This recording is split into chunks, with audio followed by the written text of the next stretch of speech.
Hello, my friends. Hello, my friend. Hello. Sorry. Excuse me. Start again. Hi, how are you doing? Welcome to episode 46. Jesus, is it 46? I didn't even check. I think it is 46. Episode 46 of Buckshot for Thursday, the 15th of February. Tom, you're all over the fucking shop. All over the map. Sorry, I'm a day late, lads. I'll explain why I was a day late. I like to get these things out on Wednesdays, but no, to be fair, my listeners are sound. I normally post on Twitter or whatever. Look, I'm up to my bollocks in it, lads. I'll get it out to you tomorrow. I have friends who have listeners who bitch. They bitch. They're like, "Where's my fucking podcast, man, that I don't pay for?" My listeners, they're like, "Sound, Tom.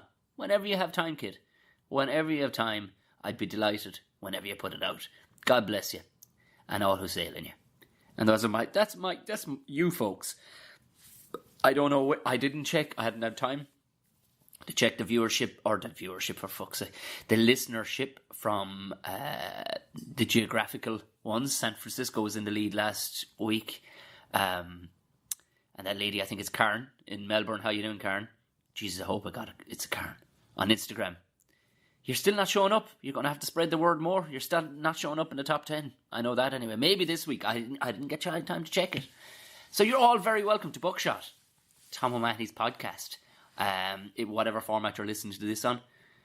Subscribe, as they say. Subscribe. It's now available directly through the website, tomomahony.com. Lads, it doesn't stop being weird having your name in a .com. Your full name in a .com. My grandfather's delighted. I showed it to him. Because he's Tom O'Mahony as well. I have no doubt he'll want some part of it if any money is to be made off the fucking thing. So that is that. Yeah, follow me on all the social things. This is, as they call it, the getting the housework done at the top of the show. Yeah, follow me on all the usual fucking places. Tom O'Mahony. You'll find me, lads. You'll find me. Don't stress too much about Chatty Snaps. Is the only one that isn't. It's Tom Bear O'Mahony. If you like Chatty Snaps. I put up silly faces because I feel that that's all social media is for. Telling you when gigs are and doing silly shit. When I see people who go, "Oh my God, such a horrible night's sleep, lads, had a nightmare." Can't even. Those people get blocked. I'm sorry. It was only discussed the other day. Mate of mine was going, "I can't spend any time on Facebook or anything. All it is people just complaining and their fucking toe is falling off or dying in bed with the flu, lads. Pray for me." All these things. I don't see any of that stuff. I've blocked enough people. Well, you just silence them. It's like, lads, if you're just going to come on every day and have a whinge, that's, in my opinion, social media is meant for having the crack. I don't see any other reason for it. Maybe hence why you're a comedian, Tom. That's what makes sense.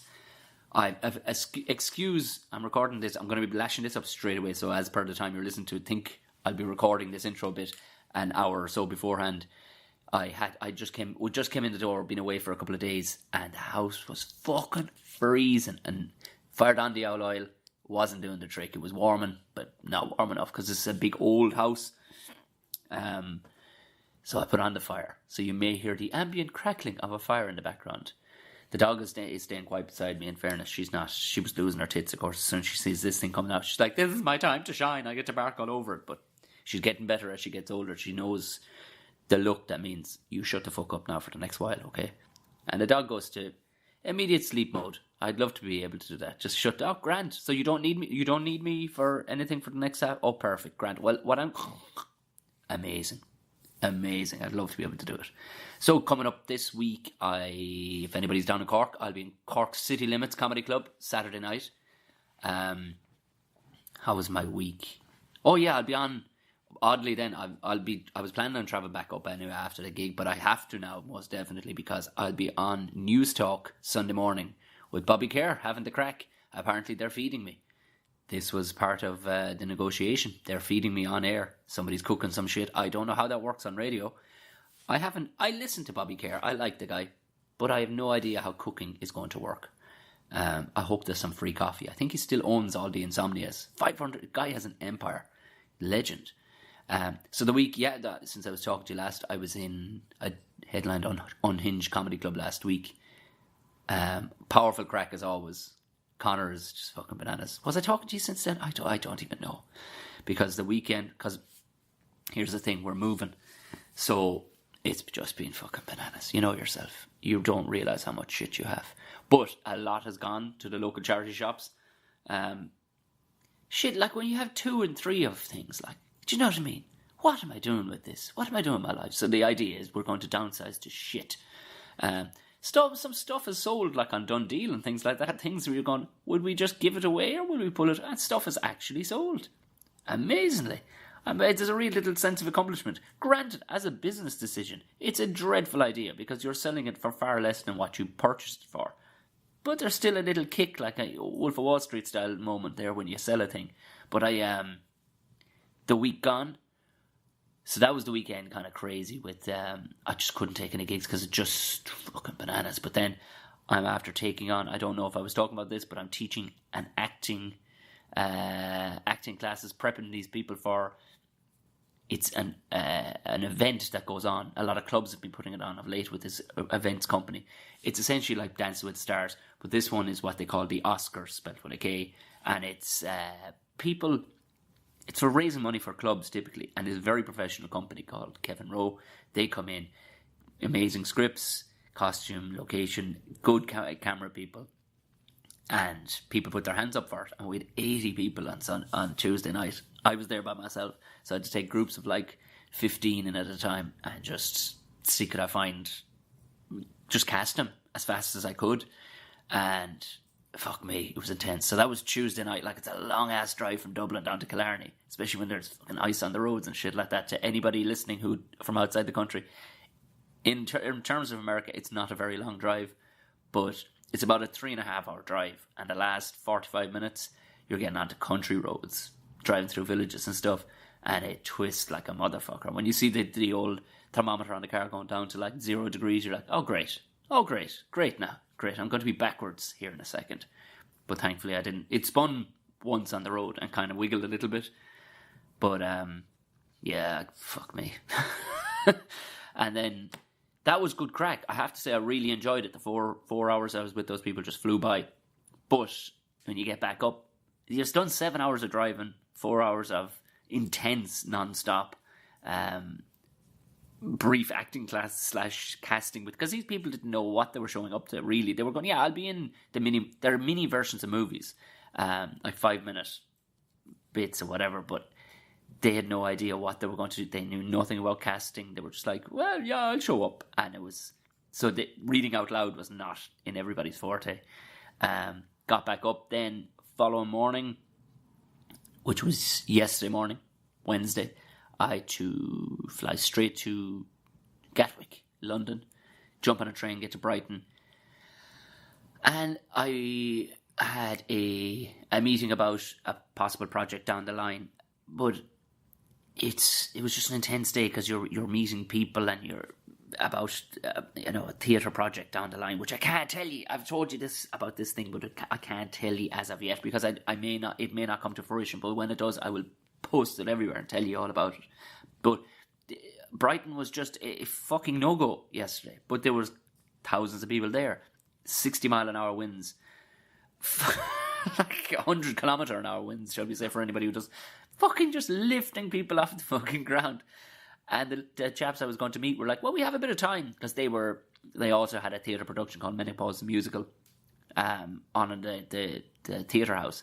But they went, we have a bit of time before we sit down.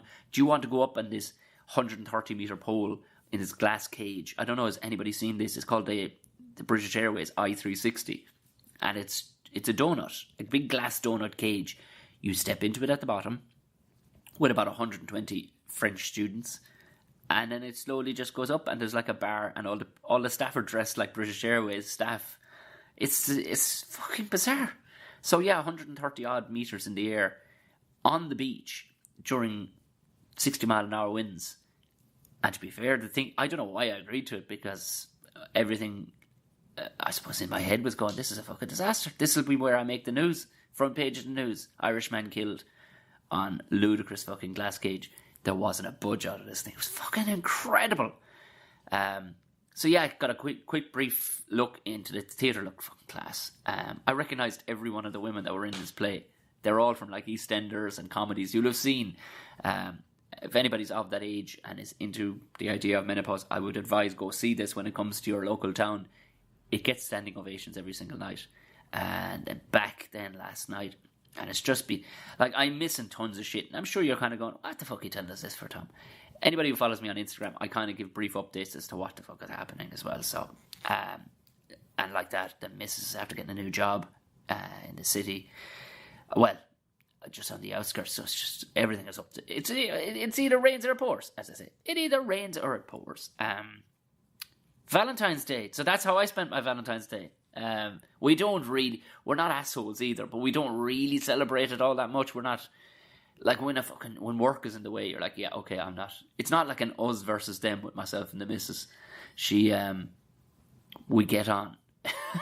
It's not like, oh God, gotta get her flowers. It's like, love, I haven't time. And she's like, yeah, that's fine. We'll go for dinner at the weekend. Maybe go see Black Panther on Sunday night.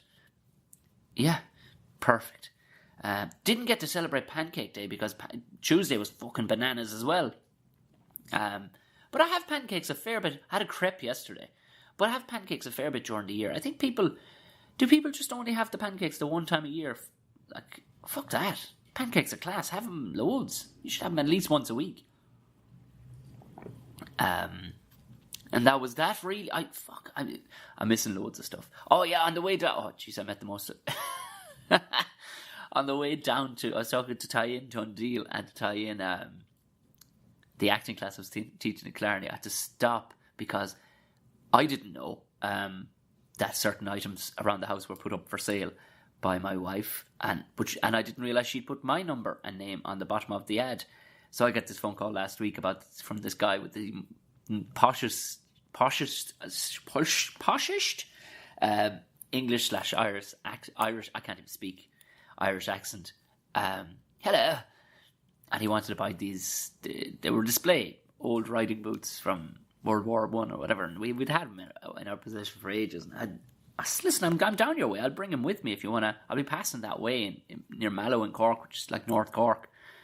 I said, fantastic. And when he explained where he was, it was like, okay, I got your directions and everything else. So I said, does the house have a name? And it did. It was a name and then followed by the word castle. I went, oh, that's okay. So I just happened to Google it. Mother of Divine Jesus Christ. This place was fucking Downton Abbey with its own castle on the property and by the Blackwater River. It was just most stunning. And this guy was the most charming, soundest bloke. He ran meditation classes down at this place. We're going to go and everything. It's just phenomenal. He was a painter. He painted for a living. You're like, yeah, that is the fucking dream, man. You're just here in the countryside. He was telling me there was a guy, he was a neuroscientist. He lives in his forest because he's in his own personal retreat. He's writing a story. He's writing a book on the inner mind. It's like, okay, all right, I like this fucking place. So yeah, do you know what? I'm not doing the week justice. It's been fucking fun, crazy. It was you're squaffing champagne last night or yesterday on that i360 thing, and the night before I was eating chips out of a petrol station in Mallow. What the fuck is going on? I don't know. Moving swiftly along. Like I said, catch me this weekend. The website. Have a gander at the website, tomo'mahony.com. I'll put the link in the description of this. Have an out look-see. I'll be putting up more and more stuff. I'm going to try and get at it next week properly because I'm starting to get good at the editing, but I don't want to put the video editing of these, so I'm going to start putting up clips from the podcast as well on the website through YouTube. So just so you can actually see who I'm talking to and get a vibe for the thing. I'm not going to put up the whole fucking thing because, well, I might do. We'll see. So that'll be done next week. So I'll be putting them up. So just keep an eye on the old website. Maybe stick it in your favourites on your, if you can do that on your phone. That'd be great. Moving on to today's guest. Anyway, a long-term friend of mine since the beginnings of starting comedy, Eric Lalor. He's a fantastic, fantastic comic. And he explains everything really as how he got started. Most people have seen him. If you've seen any element of Fair City here in Ireland, it's a weekly soap opera with about 500,000 viewers a week, which is big in Ireland. He's one of the soundest blokes in comedy. He's a very good friend of mine. Please give it up for the lovely Eric Lalor.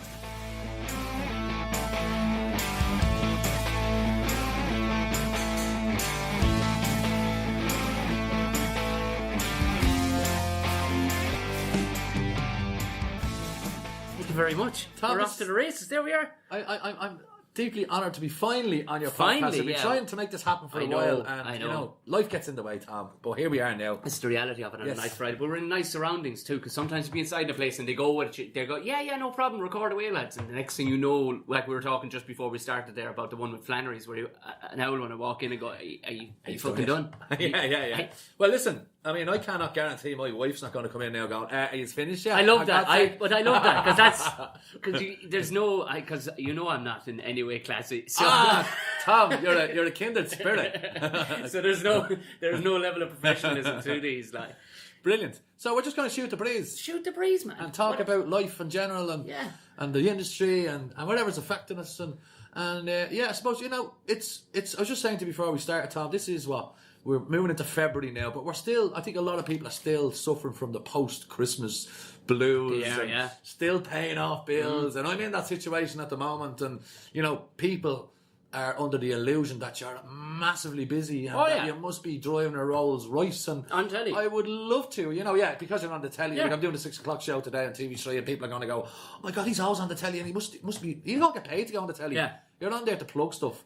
So I'm on to plug stuff that's coming up there that I have to plug. I don't get paid. I'm lucky I'm even getting the taxi out by TV3. But it's mad. People think because they see it on Facebook, social media, updating, I'm doing this, I'm doing that, I'm doing this, I'm doing that you're absolutely rolling. And as you know, Tom, nothing could be further from the truth. I'll never forget the first ever time, the first episode of Dame One I ever came out. And like where I'm from is country, it's proper rural, like, and I landed on the day, 2 days after it came out on telly. Obviously the neighbours had known I was on telly or whatever. And I landed on the Ferrari.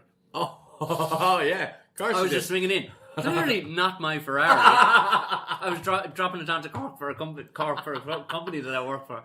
And immediately, and the owl lad just left it off. When I was put to anybody, it was like, jeez. And you know owl lads, Irish fellas too, they don't want to come running over. They just want to kind of, a week later, they just see himself in, he must be doing alright. One fucking episode. Imagine that's how much Damo and I were paid. And this is what they just took it as you may as well be a fucking astronaut. Do you know what I mean? Like, well, you see, if we were on, like, if Damo and I were if you were on the Damo and Ira equivalent, and it was a big American Netflix TV show, then quite conceivably you could be driving in your new Ferrari. But at the moment, it's still checkers cabs to the chipper. Yeah, supper. That's what it is. Exactly. But I don't mind. It's like, yeah, okay, fair enough. But the reality is, like, you could be talking to a fella that lays blocks who probably earns a far more money than you do. Oh, listen, Tom, and as you know, over the last couple of years, it's crossed me mind several times. I'm going, am I stupid? Following this dream, for want of another phrase, and you know, being in the entertainment industry, because it's so fluctuating, and you know, you never know when the next paycheck is coming in. I'm going, am I mad? I threw away a really good job. You were working for IBM, was it? Yeah, great corporate job, Tom. I had a sales, I had a health plan, a pension, great salary. But I was bored stiff. I hated it, and I wanted to do something else. And then the comedy came along, and I did it. I did my open spots and all, me half spots then for about 2-3 years. And then after a while, I just went, you know what? My head was turned. I want to just do it. Yeah. And thankfully, the missus supported me, or else I'd be living on the street by myself now at this stage.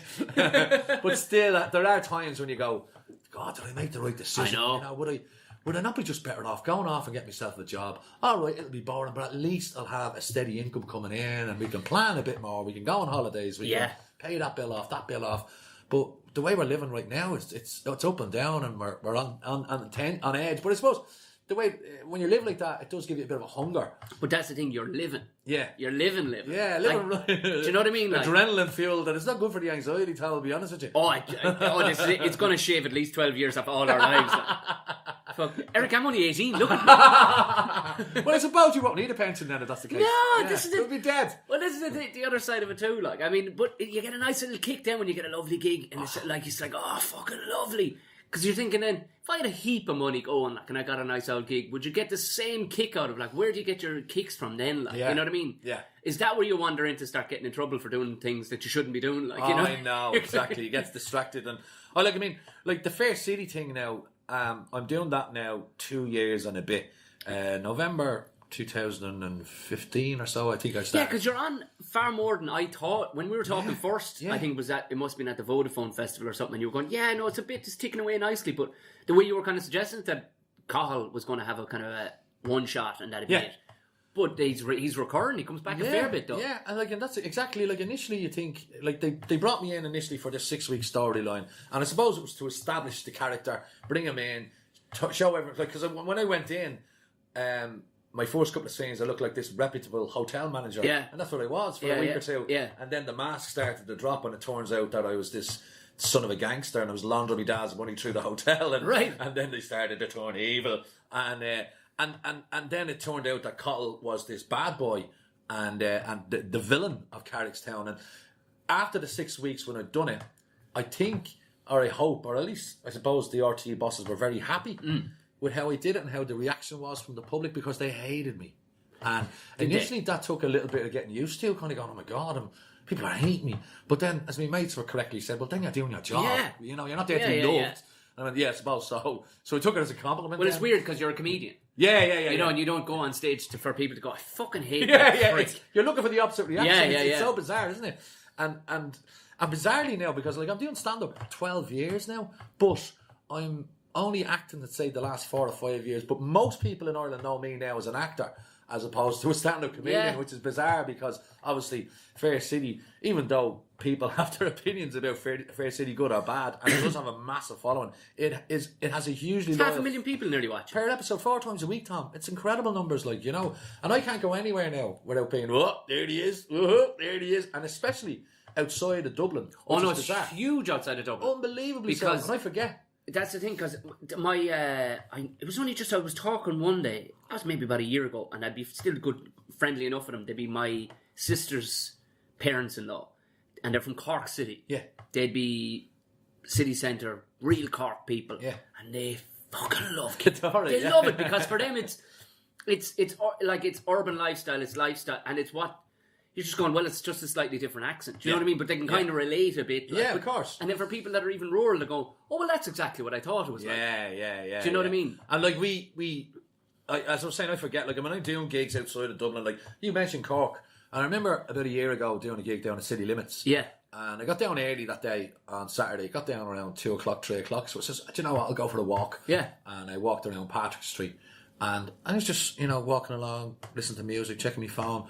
And then people were just stopping me, and you're going, yeah. And I thought, Tom's people looking for directions. Yeah. And I was about to say, look, I'm not very familiar with Cork. But they were like, Carl, it's Milan from Cork. Oh, it's Milan from Fair City. Any chance of a selfie? I was like, oh yeah, oh my God, yeah. To get RT down here, I forgot. Yeah. And then I'm getting asked to do selfies, and then all of a sudden you're looking, it's like almost a queue. Go away. Young and old. That seems to be the demographic. Students and really old people seem to really, really love it. Right, yeah. They're the people time after. Yeah, exactly. But it's just enormous. And I actually remember doing... it's 10% of the population. Yeah, it's bizarre. Isn't it? When you think of it like that, 1 in 10 people watching.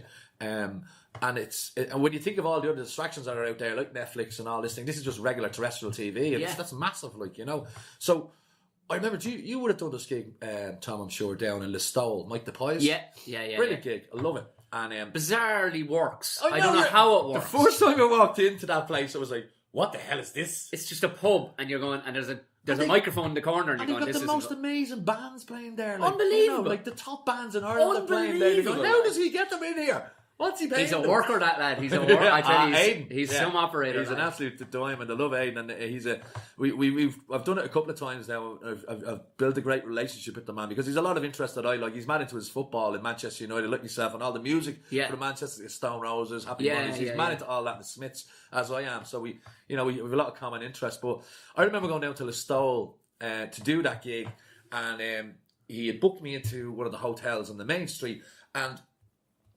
somebody was supposed to meet me at the door with a key because it was like a B&B hotel kind of thing, and I had to let myself in the main door, and I was knocking on the door, there was nobody answering. I was going, what the bloody hell's going on here? So my bag was on the ground, and then next of all was people beeping, and I turned around and there was a full family in a car stopped in the main street, rolling down the window going, hey, are you Cathal from Fair City? And I was going, oh yeah, Oh my God, the whole family got out of the car, left the car in the middle of the street. Why not? Right? Left the car, opened the 4 doors, ran over, had a big family selfie with the family. And then another car pulled up and obviously couldn't get by the car that was in front of it. But then they realised what was going on. They all jumped out and ran. And then there was 3 cars in a row where all the occupants jumped out and came over. Brilliant. And people must have been going, what the hell is going on here? Like, you know, I imagine if somebody like bloody Brendan Gleeson or you know, Liam Neeson walked down there. You don't know what's famous in their world. You don't know what people are digging, like, you know what I mean? Like what I found, what was just weird to me, because this was my first time exposure from the telly, was no women recognise me. A couple could be sitting, and this is just down to an individual base, not even families. A couple that could have watched that entire 2 series with me in it, she will not have seen me at all. Because of more geared towards the lads. It's totally geared towards lads. But then the female characters are totally... It was very divisive. Yeah. And your man would be going, what the fuck? We were quoting his lines. And she'd go, not seeing it. Not seeing it. And your man's going, this one. And you go, no, it's okay. They purposely drove an axe between that. Like, the women will recognise the women, but otherwise... But it's also the thing, the Irish thing there, Tom, where people will come up... Like, people have come up to me and go, I believe you're your man at Fair City. Yeah. Oh, I'll get that too. Go, I don't want to be selfish. Yeah. So how'd you know it was me? Yeah. Somebody told me. I was like, right. So you seem very keen on getting a photograph. It's a very... Oh, it's from your mom. Yeah. Oh, that's what I get is, here, my young fella would kill me if I don't photograph it. You're like, how would he know? How would he know right now? Exactly. My young fella, exactly. Or me ma, or me dad. It's never them. No. And it's such a classic Irish thing. I remember Des Bishop doing a routine about it years ago where people would do it to him. He said he'd be standing in a club or whatever and there'd be a little bit of fuss about it, people getting photographs, autographs, or whatever. And there would be always 1 or 2 would come up to me and go, I believe I'm supposed to know who you are. Oh, God. Who are you? Yeah. And Des would go, well, if you don't know who I am, what's the problem? You don't need to know who I am. Yeah, no, but I think I'm supposed to know who you are. Yeah. It's just, and as Des said, it's the Irish attitude where they go, I wouldn't give him the satisfaction. I got it in full. We went to this weird wedding a couple of months back. It wasn't great crack now, like, but a non-crack wedding. It wasn't great crack. Wow. Yeah. Our a Mormon wedding, was it? It wasn't. No. But it was just wasn't powerful. The crack wasn't 90 at it. Like, okay. It was a good lot. It was only 45 or so. There was a lot of. Not even. There was a lot of foreigners. You know? Oh, right. But it had all. Hang on, Tom. It had all the makings of being a good wedding. Yeah. Down on paper, and it just. But I was inside, and ended up making small talk. There was a small bar in the manor house that it was on. It was a lovely day outside. Most people were outside, and I was chatting with this bloke, and he was kind of standoffish, but he wouldn't let me go. He kept on throwing more things. So I was being polite and I was chatting away with him, like, and his wife had come in. She seemed quite angry, and then she walked her back out again. And I was trying to make my excuses to go back out to my missus and a couple of people that I did know, like, and the next thing she comes stomping back in, swings me around by the arm. It's only about 5 o'clock in the evening. She goes, so who are you anyway? Like, looks me in the eye, like, and I'm like, what? It's like, I don't know how to even answer that, missus. What? She goes, well, the girls recognise you from a couple of TV shows. What? And the husband, who had been weird with me but still kept me there for at least 15 minutes, he went, he's your man from Damo and Ivers. Oh, wow. And he wouldn't even mention it. Which is fine. Yeah. But don't be weird, man. Yeah. Do you know what I mean? Yeah. Like, yeah. You know. Like, I mean, surely the reason you're speaking to somebody is because you know them from somebody, and that's your introduction of nothing else gone. I mean, I would feel compelled if I saw somebody. Actually, last night, Tom, now I haven't met this person, but I had one of those brilliant moments on Twitter, right? Yeah. Now, this is what happened. Hilary Jones, you might know her, she's from RTE, she's a producer in RTE. Yes, She produced that Craig Doyle show that I was on years ago, and she's done a few other RTE shows. She sent, it was her birthday yesterday on Twitter, and she went, it's my birthday today, I'm 51, and I would love a happy birthday from Mark Hamill, you know, Mr. Luke Star Wars, yeah. And I replied to Hilary and it says, now Hilary, I'm no Mark Hamill, but I want to wish you a very happy birthday. Hope you have an amazing day. Kiss, kiss, kiss. A couple of hours later, Mark Hamill responds to both of us going, no, I'm no Mark Hamill either, but happy birthday. And I said, yahoo! I got a tweet from Mark Hamill himself, Luke Skywalker. And sorry, I don't know why I said that, but that was just one of those moments where when I felt starstruck. Yeah. If I wanted a better word, even though I didn't meet the man, it was just a tweet. But if I saw somebody like Mark Hamill or like, well, maybe not even as big as him, but somebody off, I don't know, somebody off a big Irish TV show or an English TV show, say even somebody from EastEnders or whatever, and I seen them in town, and they were over there on their own. I wanted to go over and say something. I wouldn't just go over and go, "How are you?" Yeah. Like, all right. So, how are you keeping? Yeah, doing all right. Just over for a few points, is it? Yeah, look, with no preface at all. No. Just, all you are is this weird guy. You're making it weird, questions. man. You're making it and weird. And they're on the defensive going, what's this guy all about? Like, you know? Yeah. So, I would have to go, sorry, seeing you on EastEnders, welcome to Ireland, great crack, how's things? That's how I preface it. And then they would open up and go, all right, mate, yeah, nice one, like, you know. And I think people forget to preface their grilling with people they see on the telly. It was weird, like, that particular one with that couple, it was like, he clearly had known me, then he hadn't even made it known in any way that he knew me. Yeah. He was just being strange and I was just being polite. Yes. Like, had I had a couple more pints, I would have probably went, yeah, you're grand, slapped him across the arse and walked out, like, you know what I mean? But we'd only pretty much landed, so I was like, all right, okay. And it was when the wife came in, it was like, okay, you clearly are a couple with issues. Like, you need to see somebody about your behaviour. Like, this is not right. He was obviously spending time with you to stay away from her. Yeah, which is understandable, to be fair. Like, but had he said that to me, go, listen, can I just stay in here with you? Because she's freaking me out outside. And how did was it through Join the Hood that you initially started? Yeah. You were flat out with IBM at the time? Flat out with IBM, and as I said, like, even after Join the Hood, for 3 years, I still stayed with IBM. I chased them for redundancy, eventually got one, and then just threw it all away and legged it off to the entertainment industry. And I remember... like, to go back to Join the Hood, all happened back in 2006, 2005, 2006. Right. And what happened was there was posters down at Ballymun Shopping Centre, and it said, "Do you fancy doing stand-up comedy workshops? Yeah. If so, turn up at such a date for an audition interview thing." No mention of Des Bishop, no mention of television, right? Right. My missus saw the poster, and she'd always been saying to me, you know, you should be bleeding doing something. You should, because what I used to do in IBM, Tom, was when people were leaving the job, I'd write their obituary. So I'd stand up in front of 300-400 people and read out this absolute piss take of whoever was leaving. I missed this about this dope and blah blah blah. It was never nasty. It was always quite funny. Like, and people would always come up to me after I'd done it and say, "Here, print us off a copy of that. I want to bring it home to my mates." Like, you know. And then the odd person would go, "Man, you're wasting here. You should be doing something with this." Like, you know. But I loved writing. I always loved writing, you know. And I said. And at the time I was like, well, how do you get into comedy? I'd never even been to a stand-up gig at that stage of my life, you know, and I was like, I wasn't aware of the Irish comedy scene or anything like that, and I was kind of going, well, and then my missus rang me one day, she goes, "Matt, I've seen a poster down the shopping centre looking for people who are interested in stand-up comedy workshops. Why don't you do it?" I was like, all right, you know, I'll go down and give it a go. Yeah. And I remember going down on the day, got the bus home from work. I was working out in Blanche in IBM, so I was in my suit. And I got off the bus and walked over to the Axis. And inside, in the reception area, there was all these girls handing out these application forms. Like, I think about 120 people had arrived that day for audition. Right. It was between 12 o'clock and 8 o'clock. And they had to fill out these questionnaires, name and address, blah, blah, blah, your hobbies and interests, usual bullshit. And then there was this section at the end, finish these 5 sentences in a humorous kind of way. And I was looking at them going, but there's no one to tell you a few jokes, like. And she was like, well, no, you have to go upstairs for the interview. And I was going, what interview? What the hell is this? So I walked upstairs and into this room, and there was Des Bishop, Mike Casey, the producer, and the big TV camera. And I'm walking in going, what the fuck is going on here? Like, you know? And I kind of vaguely knew Des because he had just exploded with that work experience show that he'd been doing minimum wage jobs. Was that before that? Yeah. Right. That show was the first show he did, the big show. That brought him into the stratosphere as a superstar in the making. Join the Hood was then his follow-on from that, you know. So I was going, I kind of know you. You're that American fella, aren't you? Off the telly, you've seen him the odd time. Yeah. And he goes, "You're right, man. I'm dead busy. What the fuck?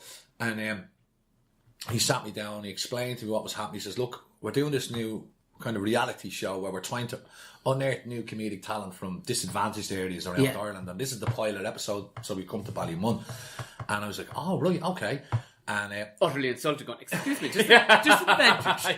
I will have you know, standing in my suit. But you know what, in hindsight, and even talking to Des and Mike, they said the reason I stood out was because I was the only one who arrived that day in a suit. Everyone else was in the traditional tracksuit. I was going to say, track didn't preface what you were wearing. All right. And I didn't. And they just asked me about, you know, what made me laugh, what comedy shows made me laugh, and I remember The Office was huge at the time, and I loved The Office, and and people, comedians that made me, and what did I find funny about Ballymun and anything like that? So I just spoke to them for about 10, 15 minutes, and Des laughed a couple of times, and I was like, he probably just does that for everyone, just to settle them kind of thing. He was just being nice, and they just said, look, we'll let you know in a week whether you have it or not. And I was like, okay, right, sound. And then a week later, Mike Casey, the producer, rang me and he goes, how are you, Eric? Yeah, we'd love to use it in the show. And I was like, Jesus, wow, Daddy, got me on the telly. And it basically was 2 weeks of stand-up comedy workshops down in the Axis with Des every night. We'd meet for an hour, and each night he would send us home to do an exercise. Like, we'd have to come back with like a minute of material and do it in front of the other. And it was really hard because we were all brand new to the whole... And back then, Tom, when you're starting, a minute is like an eternity. Yeah. And especially when you only stand up in front of 5 or 6 people. There isn't exactly magic in the room. Yeah, with the TV cameras and all looking at you, and you're like, it's so self-conscious and all, And but even before I went on the show, they said to me, right, the filming dates are, we're going to start filming next Wednesday, and we're going to film for 2 weeks, so we'll be finished on the Wednesday fortnight. And I went, oh, right. And they were like, wait, what's the problem? I says, well, on the Saturday before the Wednesday, I fly up to Las Vegas for a week, a sales conference with IBM. And they were like, oh, right. Oh, that's a problem. And I was like, what do you mean it's a problem? He says, well, we kind of need you there from the start with the rest of the group. And I was like, oh, right. And I said, yeah, look, leave it with me. And I sensed it was a big opportunity, Tom. Yeah. So I said to them, look, I'm going to ring IBM and I'm going to tell them I'm sick and I can't go. And then Mike just went, whoa, hang on. Listen, just give me a minute, I'm going to call you back. And he went off and came back and he says, Eric, look, there's no way I would ask anyone to cancel a trip to Las Vegas to do this. Plus, they may see you on the telly. Yeah, they said, listen, no, they recognised then that I really wanted it. Yeah.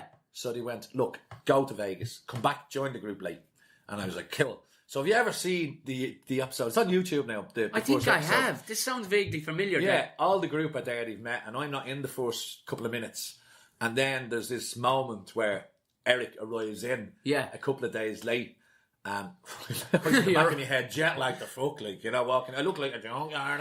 Yeah, you can blame that all on jet lag. Back from Vegas. Yeah. It was complete jet lag. Yeah. And Willa, who I didn't know at the time, was in the show, Willa White. Yeah. And he says to me to this day, he says, and the gas thing about that group, the group of 6 or 7 of us that there was, they all knew each other. Did they? But I didn't know any of them, and they didn't know who I was. I was the only complete outsider. And it made it even worse that I was late coming into the group as well. And Will, I used to say... You didn't turn up in a suit again, did you? No, I didn't. I dressed down. I stuck the jeans and t-shirt on, And I arrived in, and I remember Will saying, we just heard that there was some bleeding bloke flying in from Vegas after a business trip, and I'm thinking, who's this big shot country?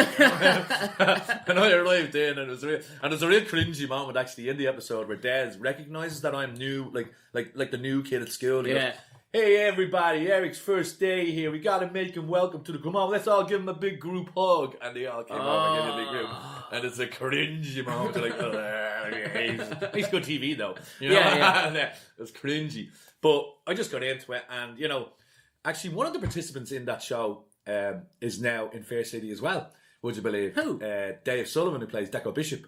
Right. Yeah, he was one of the original participants and joined the Hood as well. So he's gone off and done great things with himself as well. Like, he didn't actually feature in the edit, but because there was 7 of us, they couldn't feature all of us in the half-hour edit, so they cut us down to 5. And unfortunately, Dave was one of the ones that got cut. But the measure of the man, he didn't take it as a knockback. He just went on, and now he's like one of the principal mainstays in Fair City. He's made a great career for himself, so good luck to him, But that kind of set me on the road then, Tom. And as I said, I was doing stand-up 2 years, 3 years, and I just threw it all away. And I remember before it, I was doing very well in IBM. I worked in sales, right? My last job in there was working in sales, and I won this award, IBM Global Sales Award, right? And what they do is every quarter, IBM rewards their sales staff with this award. So there's like 12 winners from around the world. Yeah. I was one of the 12. And you're sent to a city anywhere in the world. Like some winners got Tokyo, some winners got Hawaii. I got Rome, which is beautiful. I thought you were going to say fucking Galway or something. I'll tell you another story in a minute. But we were in Rome. So myself and the missus and all these other winners, like they're all from Japan, Australia, America, and Russia, South Africa, and we all arrived in Rome, the 12 winners, and from Thursday to Monday, every night we were brought to the finest restaurants in Rome. We stayed in the top hotel in Rome, the St. Regis or something like that. It's like a palace. It was unreal. Every night we went back to the room, there'd be a gift for her and me on the pillow. So there'd be a set of earrings for her, there'd be a watch for me, right? And I swear to God, right? And on the last night, they said, okay, everybody, we want you down in the lobby at 7 o'clock. We want you dressed for a ball. Like, so stick a tin of fruit on. Yeah. So I put my tin of fruit on. The missus got a little glad rags on. And we went down. And outside the hotel was 12 horse-drawn carriages, right? I swear to God. And the horse-drawn carriages brought each couple up through the hills of Rome to a palace where there was a 7-course meal with opera and all this kind of stuff. We're not there. And at the time I was like contemplating quitting, you know. And my missus turned around to me halfway through the meal. She goes, "See you. If you think you're fucking quitting this for comedy, you can fuck right off, you know." and then when the meal was over, there was 12 limousines waiting for us outside to bring us back to the hotel. It was opulence. It's like they really reward the sales staff, because the sales staff were bringing the money in, like, you know. What did they think? It was a traveller's communion or something? It was so excessive. That's next level stuff, like, isn't it? Yeah. Stop. And you're going, wow. But thankfully, the missus went, look, you'll be a long time dead. You don't want to get to the age of 50 and have regrets, so just go for it. And here I am, talking to you on your podcast today, Tom. We'd never have met otherwise. And that's the reality of it, though. But it is like, but still all the same. I mean, you end up with cool gigs out of it. Like, you just came back from Dubai again, didn't you? Yeah, just back from Dubai in we do it. Actually, must bring you out now. We must try and get you out now the next time. I'd love to go out to it. Yeah, it's the annual Irish Comedy Festival in McGettigans in Dubai, and it's a fantastic experience. We've been doing it 6-7 years, and we brought out some of the biggest names in Irish comedy: Jason Bourne, Peter Gallagher, Barry Murphy, Carl Spain. The works like Foil Arms and Hog. It's been an amazing thing, and there's a real big Irish expat population out there. There's a course. Half the lads I went to school with are now living out there, like, yeah. And what we have noticed over the years, though, Tom, is like the first couple of years we did it, the audience seemed to be predominantly Irish. Yeah. But now the Irish audience is still there. The venue's gotten bigger, but it's always still packed to the rafters. Yeah. Full. You can't get any more people into the venue. It's absolutely wedged, because they love Irish comedy. They love, and to a lot of Irish people, they love hearing the Irish voice and the accent and stories from home, and it's like, it's a nostalgia trip for them. Of course it is, yeah. But what we've noticed with the demographic of the audience now is, I would say, like, even in the crowds we had there a few weeks ago, I would say the crowd will be maybe 40% Irish, and the rest will be made up with Brits, Australians, South Africans, and all other English-speaking nations. And you will get mad countries as well, like, you know, Liberia, Lebanon, Syria. Like, we have some crack with those members of the audience, you know, and they're all there just to have a good laugh. It's like that Barcelona one we were talking about before. Like, I would say, now it's a small enough room, but it was probably about 110, 120 people inside it, and I'd say 10 were Irish. No way. I'd say in total 20 were from English-speaking countries. Wow, so it's like doing a gig in the Crunch. Yeah, pretty much. Yeah. But they're all actual professional people, like, you know what I mean? And their English is embarrassingly good. You know what I mean? It's better than ours. Yeah, it's fucking better than ours. Like, that's the thing. I always find that amazing, Tom. We have a huge influx of foreign people into this country, and a lot of them, predominantly, particularly the students, are here to learn English. Yeah. And I know I used to have a little routine where I go, look, I know we speak English in this country, but we speak English like no other nation on earth. We have a very weird sort of phrase, which must take the people who live here a long time to really get. Oh, stop. Like the tone, the sarcasm, and the wit, and all that kind of thing. Do you know Bernard Casey? Yeah. You should look. His video has hit into the millions at this stage. He's a great actor, but he has a great sketch about like him. It's him talking to himself over the counter to a barman, and the barman is Polish as himself, and he basically walks in. He's like, "Oh yeah, I might have a pint of Guinness." The man was like, "Pint of Guinness," and it shows like the breakdown in language, because it's like, stick a flake in it, you know, because it's a big creamy pint. He's like, "What do you mean?" 6 months later, it shows, and the guy has got a Polish accent, but it's all the Irishisms. Like, it's incredible. Like, I mean, one of the things this old routine I used to have, Tom, was I was doing this. I I was in the International doing a gig, I think, and afterwards I was talking to 2 girls outside, and one of the girls says to me, I've just quit my job. And the other guy was really going, why? I said, well, the new job is only 5 minutes from where I live. And the other girl said, well, 5 minutes from where you live? She goes, yeah. She says, oh my God, you won't know yourself. You won't know. That's a weird thing to foreign people. Isn't it? Yeah. It's just like that. What? And as I said, that would be a weird first day in the job, wouldn't it? Yeah. Here's the new girl. Would you like to introduce yourself to the team? I don't. Well, you see, the thing is, I don't know myself. I think the only time that statement could ever have any credibility is if you visit the doctor. And he diagnoses you as being in the early stages of Alzheimer's. But I tell you something, sort in a few months, you won't know yourself. That's the thing, you know what I mean? But it's just a weird thing in this country. I had a guy, when I worked in the buildings, and the buildings is always great for the banter, but I remember there was one fella, and he was an owl boy, and he was a snagger, basically. He was a bit handy at everything. So he'd go into the house when it's basically the purchasees engineer would come in, and he'd have a snag list. He'd go into the fucking bit of a gammy fucking plug socket there, and you know what I mean, the wall, the paint, and he'd go in, he'd finish it out. And he had this thing when he'd give a bit of a check over, and he'd go around the whole place, and I purposely went in a few times because he just continuously came out with this phrase. He'd go walking around checking the sockets and everything. He'd go, say nothing now, keep, and this is all to himself, say nothing and keep saying it. Fair play to you. And he just But to anyone else, it's like, yeah, whatever. Oh, the Lithuanians on site used to be going, what is fucking crazy Seamus? And it's like, what's say nothing mean? What is he talking about? This paradox of himself. He is like crazy man. He should be, in my country, he would be shot now, It was beautiful though, but you go along with it, you go, yeah, no, I'm with you. Yeah, we don't bat an eyelid. That's just the way we are. So yeah, it does. It astounds me that people actually come to Ireland to learn how to speak English. What's weird about me when I go abroad to gig is especially in England, my accent gets really thick. Oh really? Really, you're going with the full Irish mode? Yeah, well, it's full ignorant fucking Tipperary fucker mode. Like, right. I don't know what it is, but there's something. I want to be more better dictation and everything else because I'm sure you're struggling to understand me some bit. But for some reason, I can hear myself back in the fucking monitors going, listen, you shower bastards. That's the history coming out. It's just pure. I don't know what it is. It's just for some reason. Your relatives were shopping the Brits, I reckon, Tom. Oh, you know, for sure. And not because they were overly brave, they were just probably thick fuckers. Like, do you know what I mean? That's the reality. I mean, like, I'm the opposite now, Tom. Because obviously in Ireland, we can talk whatever way we want and it's fine. But I remember when I did my first Edinburgh, I knew, because I'd done a few gigs in the UK, that I knew I had to slow down and enunciate my words. Because if I speak a normal speed, this is me in Wales, Scotland, or anywhere else in the world, but in England, for some reason, I just ramp it up. Oh my God. When I was in Barcelona, when I was in any of the time in Belgium or Germany, nice and slow, lovely dictation. But for some reason, something in my head kicks in and goes, that's bizarre. Yeah, I can't work it out. And it was a real struggle for me because the first 3 or 4 nights of my Edinburgh run, I was deliberately slowing down and enunciating. And what it does is, it fucks up your own natural rhythm. Of course, and your timing, and you feel awkward. But I was determined to stick with it because I knew it was a long run and I wanted to get into the groove of speaking like that.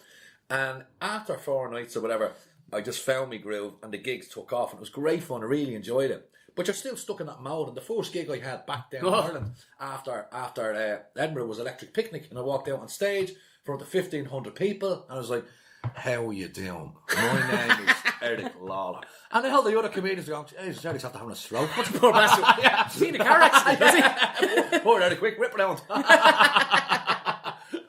So, it's a weird thing, I think. And I do find himself now, because when I'm in Dubai and I know a lot of the Brits are there, I have to slow down a little bit. Now, I wouldn't be as Edinburgh slow, but I still have to really round my words and, and talk. Yeah. And, I mean, the jokes won't land otherwise. They won't know. Yeah. They won't know. What's he fucking talking about? Yeah. Fucking. What's a knacker anyway? yeah. What the fuck is Fair City? But as I always say, like, I mean, when I do the crunch, obviously it's predominantly tourists. Yeah.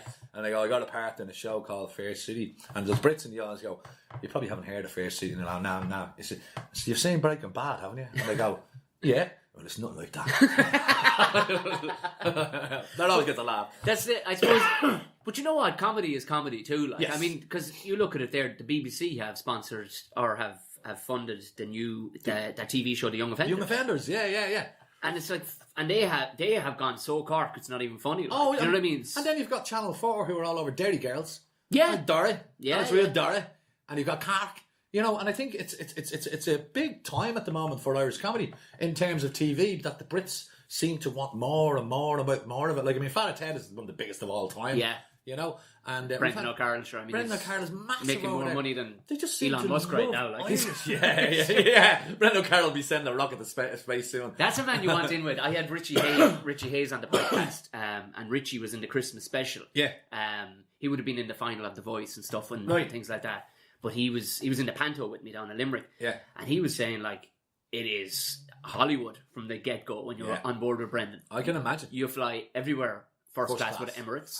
He says, like, it was even weird for him, like, first day, this bloke, like, he was going down to the studios or whatever, and it was only just for a meeting. Like, it wasn't just see how everything was before they actually went ahead and agreed to, and he'd be in the show, like he was going to turn it down. But this card, he says, do you mind if I send us a car?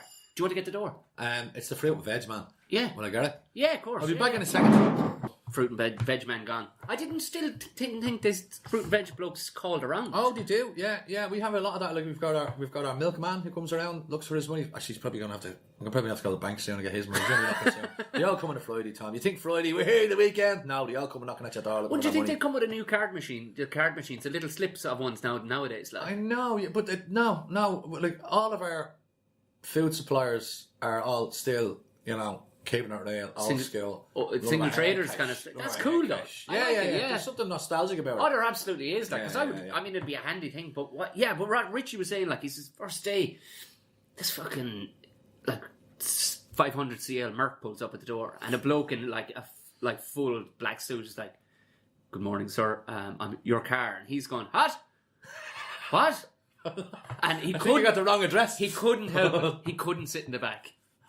He couldn't. Had to sit up front with your man. And even your man then was weirded out by it because he's like, no, this is my my gig. Space. You're supposed to be in the back. And he's like, all right, what's the crack? But he says, second time round, fuck that. He says, I sat in the back then. Like, but it's Irish people dealing with, but as you said, like Brendan's on a level now, but he doesn't scrimp. Yeah. That's the thing. He brings a chef everywhere with him too because he says, what's the point in scrimping? Because we're making it. Yeah, so we may as well spend it. I know, I've heard that about the show, that he really looks after. Like, I mean, I know a lot of his family are involved in the show, and that's brilliant as well. I mean, wouldn't it be an amazing position to be able to do that? Oh my God. To be on something as big and as successful as that, and to be able to help out your family at the same time. Amazing, like, Unbelievable stuff, like. What I love about, like, Brendan O'Carroll, like Fair City, he has his begrudgers and his knockers, but you cannot argue with the man's success. No. There's a hell of a lot of people out there who love it. And if he's making them laugh, what's the big deal? Yeah. Fair play to him. He's not asking you for a penny. Like. No, exactly. People you don't like it, switch over. Yeah, people do seem to get angry with things like that. But then 14.5 million people watched that Christmas episode that night. 14.5 million. That's nuts, isn't it? That's like Phils and Horses levels. Yeah. You know what I mean? Yeah. And you don't get those figures these days, and that's phenomenal. And myself and Tom are available for any future anything at all, Brendan, if you're listening. Brendan O'Carroll show, absolutely. Deadly buzz. Yeah. But what I love about Brendan's like you said, he's a fingless man, Yeah. And he what I love about Brendan was, like, he did what we did for a long time. Like, he went around all the pubs and he did gigs and he did this, that, and the other. Yeah. And he did okay, but then he went off and just kind of, I suppose, reinvented himself and just came back with this Agnes Brown character. Next of all, it's Hollywood, and it's multi-million-dollar movies, and he's a very generous man. He gives a lot of money to charity, and he has that thing every Christmas where he feeds like 500 homeless people in Dublin. He gives them their Christmas dinner and all that kind of thing. So, people he does have his detractors and knockers and all that, but I say fair play to him, and continued success to the man. Unbelievable, but you have, like, you were saying, like, the people know you more so for an actor nowadays. Yeah. You've done a couple of movies in the last couple of years as well, haven't you? Yeah, well, was it a World War I one you did? Yeah, I did a film called In the Valley of the Moon. Great name. Yeah. Great name. I know, when I was approached by it, I was like, In the Valley of the Moon, I was going, what, Daddy, is it a space film? Daddy. And they were like, no, Eric, it's not a space film. I was delighted. Go, you're an astronaut, Daddy. And they went, no. And they went, no, Eric, it's a World War I film. And I went, oh, okay, right. No rockets, definitely no rockets. No rockets. Not even one alien or no. Brian Rosny wrote this script, and he sent it on to me. and he said, Eric, I'd love you to have a read of this. I think you'd be great as the lead character. And I was flattered by the fact that somebody was offering me a lead role already in something, because I'd done a couple of other things. I did a short with Cian McGarrigle, No Messages it was called. Oh yeah, a couple years ago with was that for Storyland? No. Well, it didn't eventually make the storyline, but it was shown on RTE then anyway. Rory Connolly from Dwight Worms was in it. David Murray, who's a brilliant actor, he was in it. And it was a phenomenal script, and that was my first kind of real acting role. It was a comedy, and we shot it in the Thomas House on Thomas Street, and it won loads of awards. And it's testament to Cian McGarrigle's writing. It was a brilliant part, and my character's name was The Cock. That was the character's name, The Cock, because I was an absolute cock in it. Like, fair enough. And barfly, just continuously drunk all the time, just like this all the time. And then he's showing himself. But it was brilliant, and I think Brian had seen it and saw something, and I went, you know what? I think you'd be good for this role. And I read it and I was like, wow, what a script, man. I loved it. And it's set in World War One in the trenches on Christmas Day, that day where they both laid down arms, and it centres around an Irish soldier in the British Army. Irish soldier in the British Army. Well, technically you would have been a British soldier anyway, because an Irish man in the British Army, sorry. Not an Irish soldier, an Irish man as a British soldier in the British Army, sent over the top on a suicide mission. And there's an explosion. I kind of get up and I'm disorientated and walking around no man's land. My ears are ringing and dishevelled, quite injured and shell shocked. And then through the mist, I see a figure, and I'm like, but I hear, because I'm in behind enemy lines. I think it's a German, so there's dead German soldiers around me. I put a German jacket around me, so when he sees me, he's going to see me, and he's going, it's one of our own kind of thing. And I see him in the distance, and it is a German soldier, and he sees me, and we're across this big crater. And he starts speaking German to me, and I'm just kind of going, nodding, like, so fucked here, like, And then as I get closer to him, I realise he is fucked. Like, he's completely shell-shocked. He's all over the place. And then I realise he's not a threat. And I kind of feel sorry for him a little bit. We sit down and we start exchanging pleasant. He speaks German, doesn't speak English, and I'm vice versa. We have a kind of little bond together because we show each other photographs of our kids and all that kind of stuff. It's a lovely story, actually, And then, through all the madness, we hear voices approaching from both sides. He hears German voices approaching, I hear British voices, and we both panic because, like, God, if we hear... We're going to be killed here, we're going to be killed by one of our own kind of thing, like, But we don't understand what's going on, because he's, like, roaring at me in German. Basically, in the subtitles, he's saying, lie down, pretend you're dead, lie down, pretend you're dead. And I think he's having a go at me. I'm like, So we go for it. We go for it. Classic Eric. Yeah, we're going for it. And then big finale. And we filmed it up in a place called Colon, which coincidentally is the arsehole of nowhere, in Drogheda, outside Drogheda. Yeah, I was just thinking, They have a military museum up there, all World War One, World War Two artefacts, and they have trenches in the grounds built to replicate the conditions of World War One. So we had a ready-made set, So we filmed there for 4 or 5 days, and it was a tough shoot, the weather and all that, but it was brilliant. It was an amazing experience. It was the more rotten, the better, too. Yeah, exactly. There was real grit to it, And Brian Rossi did everything to himself. He invested a hell of a lot of money in this, and he got a brilliant crew together. But he spent all his money, and he spent about a year and a half in post-production trying to get it ready, because he was doing it by himself. Right. But he eventually got it there. And won a couple of awards, and then, geez, lo and behold, I got a phone call off him one day going, the way it's been going around the movie festivals. I said, yeah. He says, well, it's been in the London Ealing Film Awards, and you've just won Best Actor. Did you? And I was like, what? I mean, what? I was on the bus. It was like, what? I mean, did I really? And he says, yeah, you have to win a Best Actor at the London Film Ealing Awards. I was like, oh my God, couldn't believe it. Now, the London Ealing Film Awards isn't a massive festival. It's a festival which has only grown over the last 4 or 5 years. Yeah. But as the agent said to me, Eric, it doesn't matter. The fact is now you are an award-winning actor. Yeah. I went, oh, yeah, so I am. So it's all about spin. Of course. Yeah. You're not just tagging together like the under-12s. Exactly, you know what I mean? But it was a massive boost as well, Tom, because it was kind of going, well, Jesus, because you're always continuously doubting yourself, Yeah. Am I really that good? I mean, what can I do better? And to get a recognition like that from people who've never met you before for a performance that you've done, and they know what they're talking about. It's a huge boost, a huge boost to your confidence, and you're going, well, wow, and it's kind of given me an urge and a hunger to do more acting. I love doing my stand up, Tom, as I know you do, and it's a great gig to do because you instantly get that gratification, that validation from the audience. But acting is a completely different thing.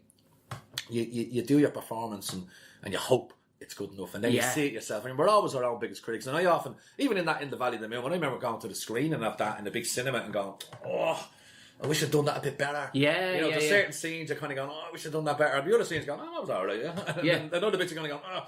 But when you get that recognition and people saying to you, man, that was some performance, it really kind of fills you with confidence, and it gives you hunger and a desire to keep going.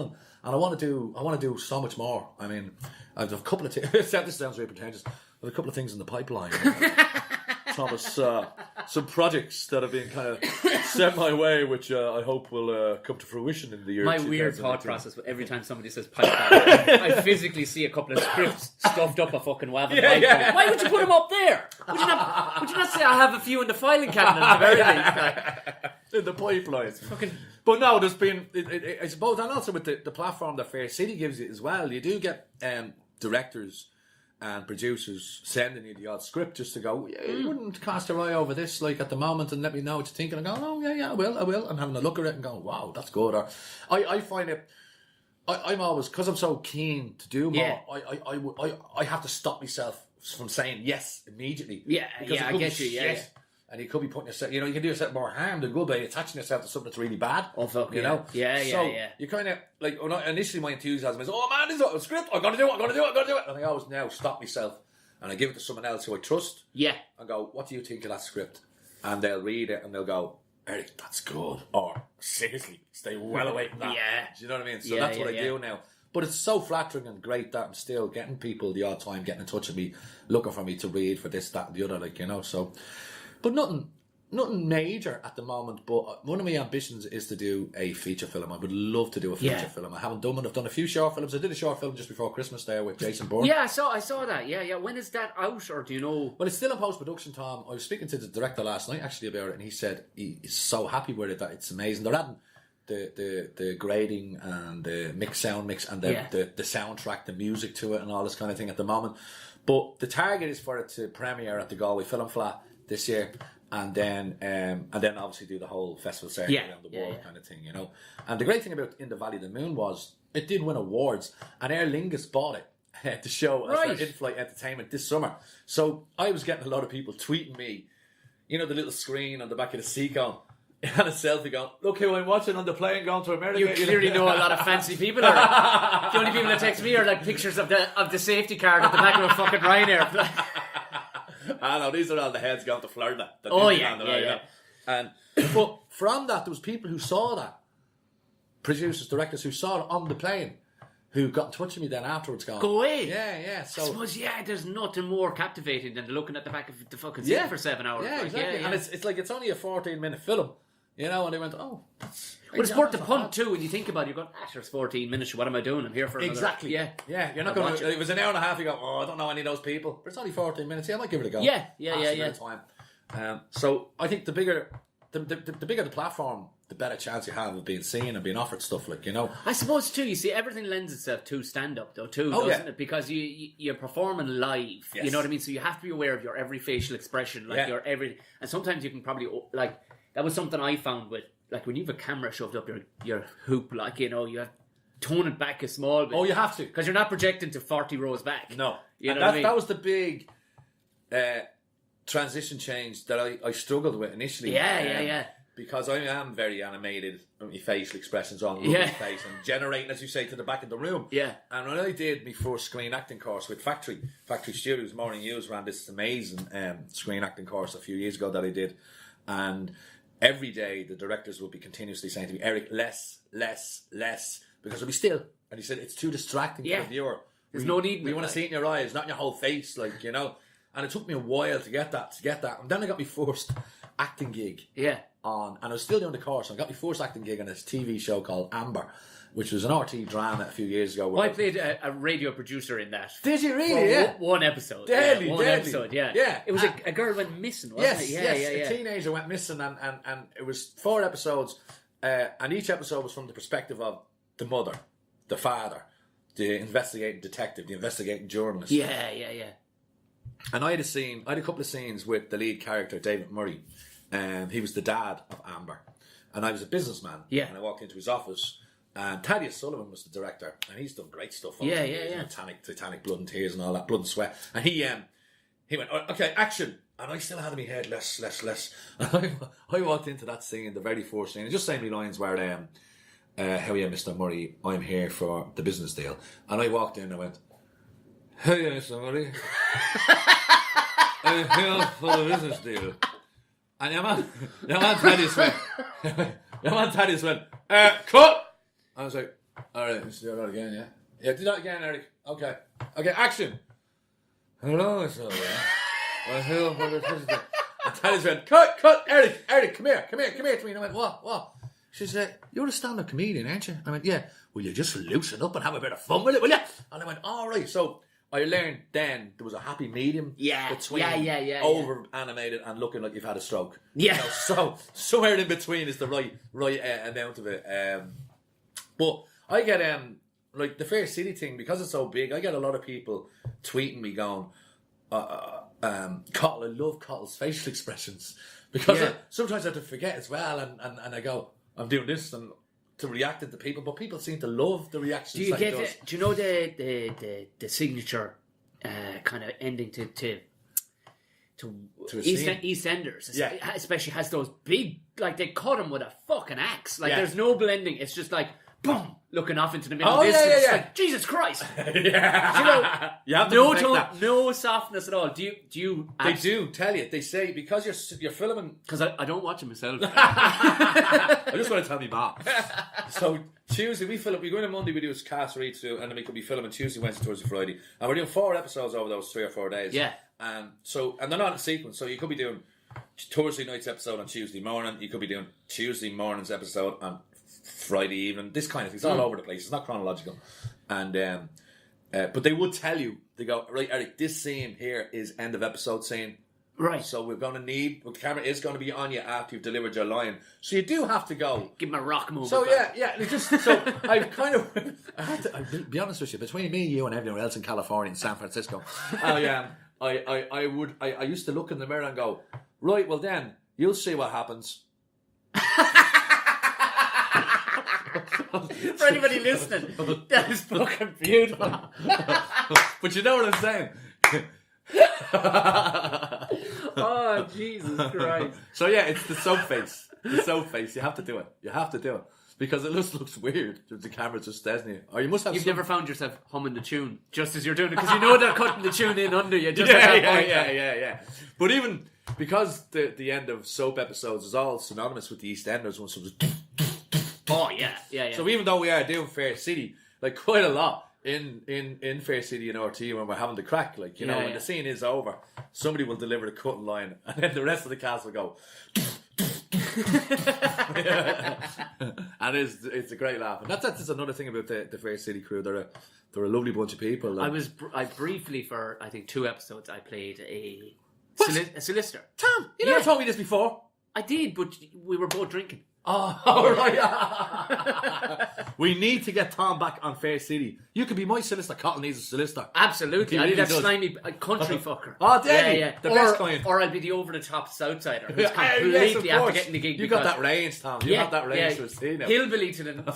It's so funny, like when I got the text, because I was in Bridget Neyman briefly as the your everyday pervert. Yes, of course. And when I got the text, character. I got the text of Jennifer that time going, so we have a character, you'll see it in the script, smiley face, and I went, what?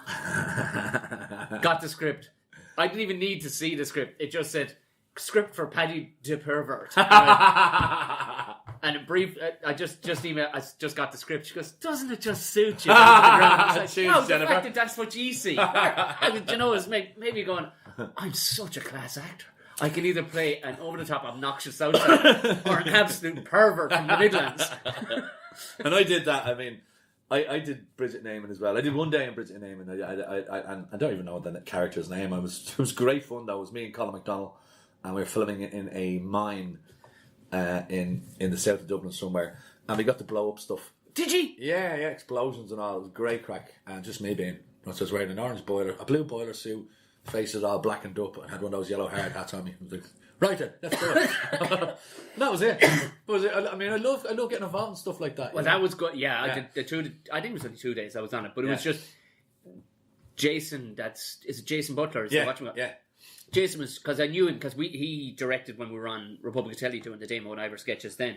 But it was purely, the script was written, but he kind of went, Era, you know yourself. I was like, what? It's just be as pervy as you can be. Yeah. And we'll just see where it goes from there. So. And that was pretty much his direction. So that terrible, was that? Well, the thing was, they let me pick my own costume. Oh, brilliant. Because they went, because I got there and nobody was there bar the costume girl, and she was like, I'm not sure what obviously there's a pair of slacks and a jumper. So you had a whole shirt rack to choose from. And I just went through and I picked the ugliest jumper I could.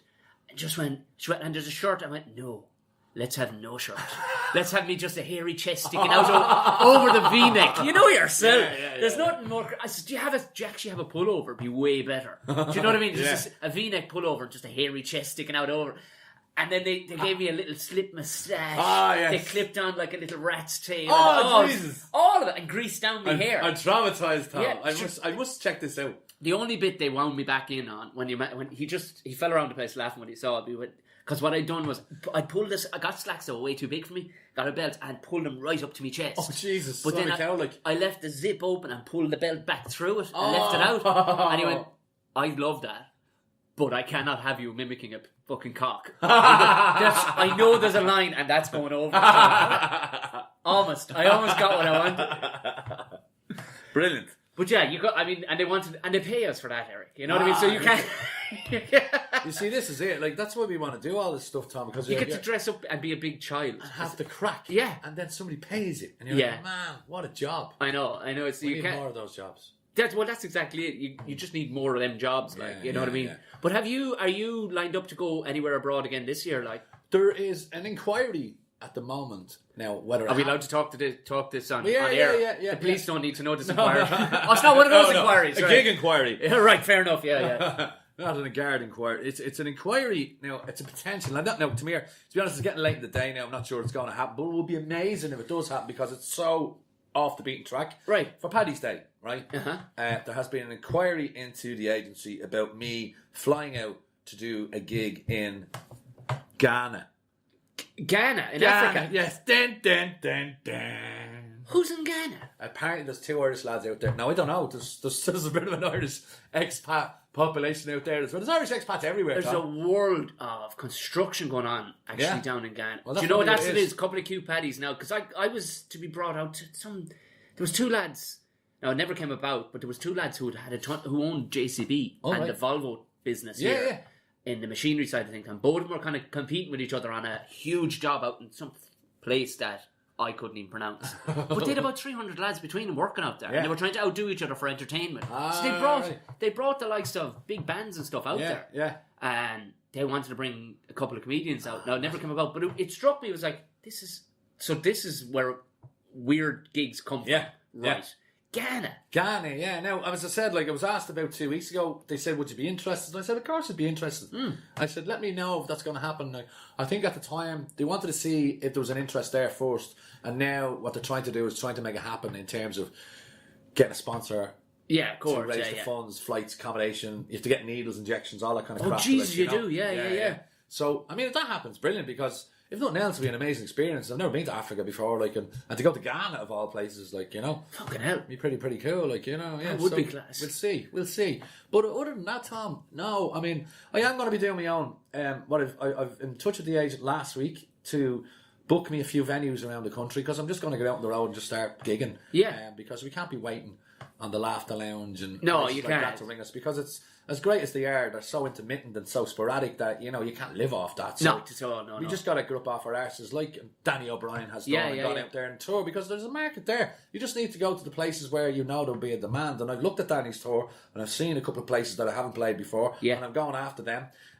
Ross Brown is another one who's played to a load of places that I've never been before. Ross gave me a couple of venues. I've been in touch with them. I've had a couple of great reactions. So I'm slowly putting together a tour which I'm going to do over between like March and God knows when. Yeah. Right throughout the summer. Now, summer obviously isn't a great time for comedy, but if you go to a place in, you know, a small town in Ireland, and I'm trying to, I suppose, you know, as I said, everyone watches Fair City. Yeah. If they see, what? Yeah, hang on, what? Your man from Fair City does comedy. I have to see this. Why not? Yeah, absolutely. Yeah, yeah. I do get a lot of that. I get a lot of curious Fair City fans coming to gigs now going, I had to check it out. And then they can't quite compute my big happy-go-lucky demeanour on stage. I suppose, yeah. But once you reference it too, like, now let's get Cathal out of the way, right? In the opening 5 minutes. Over 5 minutes and then I move on and do the jokes and whatever. But, so I'm just going to really go on a hard sell this year, Tom. Just push myself out there a bit more. Just generating some income. Go to all the towns where they have money. Yes, exactly. The recession hit this place. Yeah, no, I won't do that. No. But I mean, I'm not just doing theatres. I'm doing pubs with decent. Like there was one venue there who booked me recently last week, the White Horse in Ballincollig. I used to have a gig there. No way. Myself and another lad from Finchy Covey. Oh, Finchy, yeah. Yeah, we used to run a gig there, a monthly gig there. I heard it's deadly. It is one of the visually one of. It's only a small room, it hold maybe 80, 90, but. It is, and Ballincollig is big now. Yeah, it's a big town now, with a lot of population. But he is some man for promoting music and everything else. Well, his head of events, Marlene is her name. She got in touch with me and said, she just said to me, "Look, we'll give you a split. This is your split, and we can't give you a guaranteed fee yet because we don't really know who you are at the moment." Yeah. No, that's fine, no worries. And I told her just sent her me blurb, and she came back to me. She went, "Oh, you're off Fair City." Yeah. She goes, right, that might be a little selling point for us. Absolutely, yeah. So they give me a really good, generous split. And that's in April. So, yeah, it's a Thursday night, which might be a bit of a detractor to me, but fuck it, I'll give it a go, Tom. And that's what I'm going to do. And I'm doing these kind of out-of-the-way kind of locations. There was another place in Tarbert in Kerry. Right, where the ferry goes to Clare or something. Yeah, Tarbert or Tarbert, I can't remember what it's called. There was some venue there inquired about me. So I could have put out a call to action on social media there last week, asking people to suggest venues and theatres and church halls where I could possibly do a gig, and I got a huge reaction to it. So I've sent some of them to my agent to have a look at, and my agent's obviously going to go to the normal places like the Civic and Talent, the Spirit Store, and all those places, and try and book me gigs in. But I'm going to really kind of push those other areas that I've never done before, kind of thing, Deadly stuff, and I'll put the link in the description of this too. So if anybody needs to follow you on it or all your whatchamacallits. And will I link, I've seen you physically reach out to people that speak to you. I can tell you don't know them, when I see it I'm like, but that's actually pretty nice out of Eric there, rather than just a like. You do return. So feel free to hassle Eric online if you do see him. Well, obviously, you kind of, I suppose, you do get an idea of the whack balls. Oh, yeah. And the people who are just generally curious. Yeah. There are some people you respond to, and then after a while, you kind of wish you'd never responded to them.